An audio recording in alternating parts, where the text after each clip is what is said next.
بسم اللہ الرحمن الرحیم۔ علامہ غلام احمد پرویز کی تصنیف طاہرہ کے نام خطوط۔ طاہرہ کے نام نوواں خط پردہ کے متعلق۔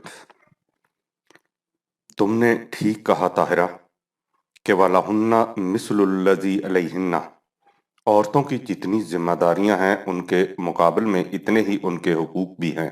سورہ 2 آیت 228 کی آیت محض بغرض ثواب تلاوت کے لیے رہ گئی ہے، ورنہ عملاً یہی ہو رہا ہے کہ حقوق سب کے سب مردوں کے ہیں اور ذمہ داریاں عورتوں کی، حتیٰ کہ عفت کی حفاظت، پاک بازی کی زندگی کا تقاضا بھی عورت ہی سے کیا جاتا ہے۔ مرد کو کوئی نہیں پوچھتا۔ اگر کسی کنواری لڑکی کے متعلق خدا نہ کرتا کوئی بات یوں ہی نکل جائے تو وہ ساری عمر کے لیے مردود قرار پا جاتی ہے، اور کوئی شریف گھرانہ اسے قبول کرنے کے لیے تیار نہیں ہوتا۔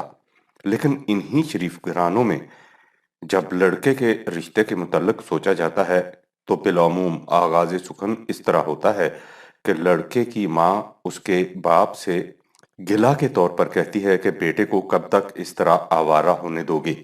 میں تمہیں کہتی رہی کہ اس کے لچھن اچھے نظر نہیں آتے، آوارہ ہو رہا ہے، بری صحبتوں میں بیٹھ رہا ہے، لیکن تم نے میری ایک نہ سنی۔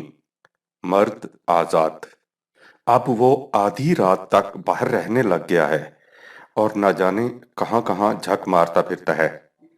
اسے کہیں ٹھکانے لگاؤ، بالآخر کب تک سوچتے رہو گے؟ یعنی لڑکوں کا کھلے بندوں آوارہ ہو جانا کوئی معیوب بات نہیں، لیکن لڑکی بیچاری کے متعلق یوں ہی غلط بات کا مشہور ہو جانا بھی اسے زندہ درگور کر دینے کے لیے کافی ہے۔ یہ تو رہا بیاہ سے پہلے کا معاملہ، اور بیاہ کے بعد اگر بیوی کے متعلق میاں کو اتنا سا بھی معلوم ہو جائے کہ اس نے اس کی اجازت کے بغیر گھر سے باہر قدم رکھا تھا، خواہ وہ اپنے میکے ہی کیوں نہ گئی ہو، تو یہی جرم اس کے طلاق کے لیے معقول وجہ اور اس کی بدنامی کا بین ثبوت بن جانے کے لیے کافی ہے۔ لیکن اگر مرد نے کھلے بندوں آوارگی اختیار کر لی تو بھی اس کی شرافت میں کوئی فرق نہیں آتا۔ لہٰذا جس معاشرہ میں اور تو اور عفت و عصمت کا تقاضا بھی عورت ہی سے کیا جائے اور مرد اس سے بھی مستثنیٰ ہو، اس معاشرہ میں وَلَهُنَّ مِثْلُ الَّذِي عَلَيْهِنَّ کی قرآنی میزان مساوات کا ذکر ہی بے معنی ہے۔ لیکن قرآن کی روح سے شرف انسانیت کی اس بنیادی شق پاک دامنی کا تقاضا عورت سے ہے، ویسا ہی مرد سے بھی ہے۔ اگر حفاظت عصمت عورت کی ذمہ داری ہے تو بطور اپنے حق کے مرد سے بھی اس کا تقاضا کر سکتی ہے۔ یہی وجہ ہے کہ اس نے جس طرح عورتوں کو تاکید کی ہے کہ وہ اپنی عفت کی حفاظت کریں، وَيَحْفَظْنَ فُرُوجَهُنَّ سورت نمبر 24 آیت نمبر 31، بینہ ہی اسی طرح اور انہی الفاظ میں مردوں سے بھی کہا ہے کہ وہ اپنی عفت کی حفاظت کریں۔ یحفظوا فروجہم سورت 24 آیت 30، بلکہ پہلے مردوں سے کہا ہے اور بعد میں عورتوں سے۔ اس نے جہاں مسلمان عورت کی یہ خصوصیت بتائی ہے کہ وہ اپنی عفت کی حفاظت کرتی ہے، وہیں مسلمان مرد کی بھی یہ خصوصیت بتائی ہے کہ والحافظین فروجہم والحافظات سورہ 33 آیت نمبر 35، اور جس طرح اس حفاظت کی کوتاہی سے عورت مجرم قرار پاتی ہے، اسی طرح مرد بھی مجرم قرار پاتا ہے، حتیٰ کہ دونوں کی سزا بھی یکساں ہے۔ الزانیات والزانی فاجلدوا کل واحد منہا مئۃ جلدۃ سورہ نمبر 24 آیت 2۔ امید ہے کہ اب تم نے سمجھ لیا ہوگا کہ قرآنی معاشرہ میں کس طرح عورت کی پاک بازی کے ساتھ ساتھ مرد سے اس کی پاک بازی کا تقاضا بھی کیا جائے گا، اور یوں وَلَهُنَّ مِثْلُ الَّذِي عَلَيْهِنَّ کا جیتا جاگتا منظر کس طرح سامنے آ جائے گا۔ اب رہا تمہارا بنیادی سوال، سو مجھے اس سوال سے اتنی حیرت نہیں ہوئی جتنی حیرت اس سے ہوئی ہے کہ تم نے اس استفسار میں اتنی دیر کس طرح سے کر دی اور پہلے ہی خط میں اس کے متعلق کیوں نہیں پوچھا۔ اس لیے کہ آج کل عورتوں کے نزدیک پردے سے زیادہ اہم سوال کوئی اور ہے ہی نہیں۔ مجھے جس قدر استفسارات عورتوں کی طرف سے موصول ہوتے ہیں ان میں کم و بیش 90% پردے کے متعلق ہوتے ہیں، اور مستثنیات کو چھوڑ کر وہ بھی یہ پوچھنے کے لیے نہیں کہ اس کے متعلق قرآن کا مسلک کیا ہے، بلکہ اس کا اطمینان کرنے کے لیے کہ وہ جس انداز کو اختیار کیے ہوئے ہیں وہ کسی طرح عین مطابق اسلام ثابت ہو جائے۔ لیکن مجھے معلوم ہے کہ تمہارے استفسار کا محرک جذبہ یہ نہیں۔ معلوم نہیں مرحوم بھائی نے کس ساعت سعید میں تمہارا نام طاہرہ تجویز کیا تھا کہ تمہیں عفت قلب و نگاہ کے ساتھ ساتھ تطہیر فکر و نظر کا بھی اس قدر وافر حصہ ملا ہے۔ ملت کو تمہارے جیسی بیٹیوں پہ جس قدر بھی ناز ہو کم ہے۔ فی الحقیقت رشک ستور ہیں وہ گرانے جن میں اس قسم کے درخشندہ و تابناک چراغ روشن ہوں، بلا تمثیل کامشکات فیہا مصباح، ایک ایسے طاق کی مثل جس میں دیا نہیں بلکہ سپیدہ سحر اپنی پوری نورانیت اور ٹھنڈک کو لیے ہوئے جگمگ جگمگ کر رہا ہو۔ المصباح فی زجاجہ، وہ دیا ایک صاف اور شفاف بلوریں فانوس میں محفوظ رکھا ہو تاکہ وہ تمام خارجی اثرات سے محفوظ رہے۔ الزجاجہ تو کأنہا کوکب ودری، سورہ 24 آیت نمبر 35۔ وہ فانوس یوں دکھائی دے گویا ایک چمکتا ستارہ ہے جس سے نور کی ندیاں رواں ہیں، اور اس سے سارا گھر نور علی نورن ہو رہا ہے۔ گھروں میں بند رکھنا۔ پردے کے متعلق سب سے پہلے یہ سمجھ لو طاہرہ کہ عورتوں کو گھر کی چار دیواری میں بند کر دینا ایک سزا ہے جسے قرآن عورتوں کے لیے تجویز کرتا ہے جن سے کچھ بے حیائی کی بدعنوانیاں مترشح ہو رہی ہوں، یعنی وہ زنا کی مرتکب تو نہ ہوئی ہوں، البتہ ان سے ایسی حرکات ظاہر ہوں جو ناجائز جنسی تعلق کی طرف لے جانے والی ہوں۔ چنانچہ سورہ نساء میں ہے واللاتی یاتین الفاحشۃ من نسائکم فاستشہدوا علیہن اربعۃ منکم فإن شہدوا فامسکوہن فی البیوت حتی یتوفاہن الموت او یجعل اللہ لہن سبیلا، سورہ نمبر 4 آیت نمبر 15۔ تمہاری عورتوں میں سے جو ایسی حرکات کی مرتکب ہوں جو زنا کی طرف لے جانے والی ہوں تو اس پر 4 آدمیوں کی گواہی طلب کرو، اور اگر وہ گواہی دے دیں تو انہیں گھر سے باہر آنے جانے سے روک دو آنکہ انہیں موت آ جائے یا قانون خداوندی ان کے لیے کوئی اور راہ پیدا کر دے۔ اس سے یہ حقیقت تمہارے سامنے آ گئی کہ عورتوں کو گھر کی چار دیواری میں محبوس کر دینا جرم فاحش کی سزا ہے، لہٰذا ہمارا مروجہ پردہ جس میں عورتوں کو گھروں کے اندر قید رکھا جاتا ہے نہ صرف منشائے قرآن کے خلاف ہے بلکہ جرم ہے، کیونکہ کسی بے گناہ کا حب سے بھیجا اللیگل ڈیٹینشن عرفاً اور شرعاً جرم ہے۔ کہا یہ جاتا ہے کہ ہم عورتوں کو مجبوراً گھر کے اندر بند نہیں رکھتے، وہ اپنی افتاد طبع اور جذبہ حیاداری کے ماتحت آز خود گھروں کے اندر محبوس رہنا چاہتی ہیں۔ غور کرو کہ یہ دلیل کس قدر خود فریبی پر مبنی ہے۔ ہم شروع سے اپنی بچیوں کی پرورش و تربیت اس انداز سے کرتے آئے ہیں کہ وہ قفس کے پرندے کی طرح اس قید و بند کی زندگی کی خوگر ہو کر بڑی ہوتی ہیں، اور اس کے بعد ہم اس انداز زندگی کو ان کی افتاد طبیعت کا تقاضا کہہ کر اس حبس دوام کے جواز میں بطور دلیل پیش کر دیتے ہیں۔ ایک ضمنی بات، سورہ نساء کی جو آیت اوپر درج کی گئی ہے اس کے متعلق ایک بات ضمناً سامنے آ گئی جس کا تذکرہ فائدہ سے خالی نہیں ہوگا۔ اگلے دنوں ہماری مجلس آئین ساز میں ایک غیر مسلم ممبر نے اعتراض کیا کہ تم وہ قرآنی نظام رائج کرنا چاہتے ہو جس میں زنا کی سزا 100 درے ہیں۔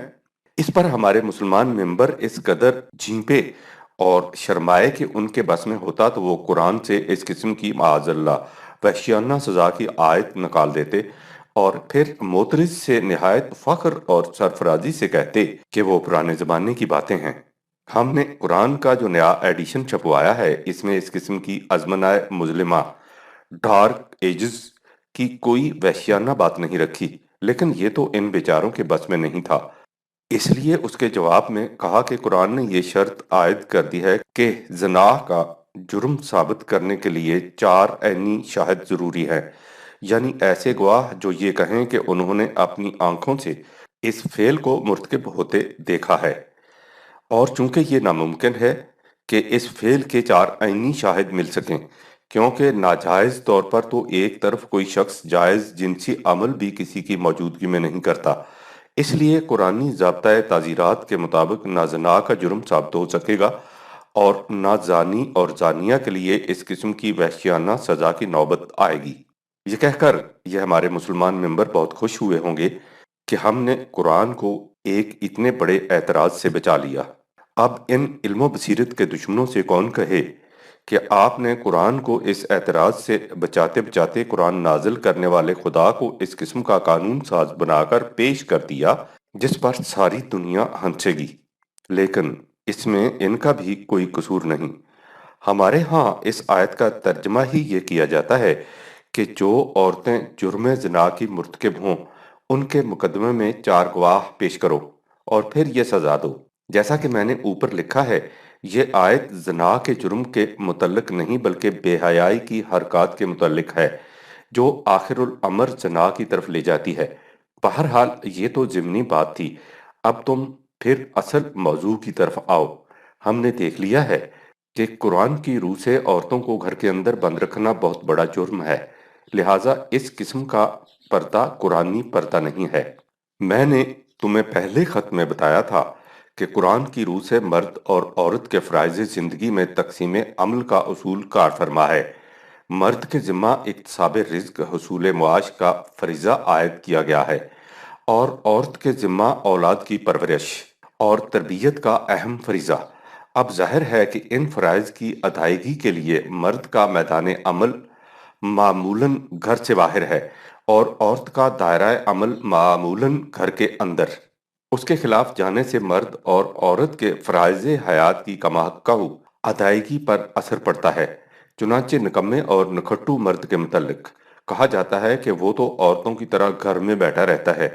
اس اصول سے یہ حقیقت ہمارے سامنے آ گئی کہ عام طور پر عورت کا مستقر گھر ہے اور اس سے باہر ضرورتاً ہی جانا چاہیے، جس طرح عام طور پر مرد کا دائرہ عمل گھر سے باہر ہے اور وہ گھر پر ضرورتاً ہی آتا ہے۔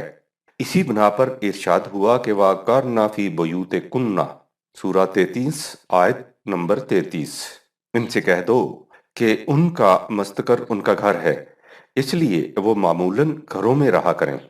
اگرچہ یہ آیت رسول اللہ صلی اللہ علیہ وسلم کی ازواج مطہرات رضوان اللہ علیہم اجمعین کے متعلق آئی ہے اور ان سے قبل ان کے متعلق یہ بھی کہا گیا ہے کہ تم عام عورتوں جیسی نہیں ہو، لیکن اس سے یہ اصول تو مستنبط ہوتا ہے کہ عورت کے فرائض کا مرکز گھر ہے۔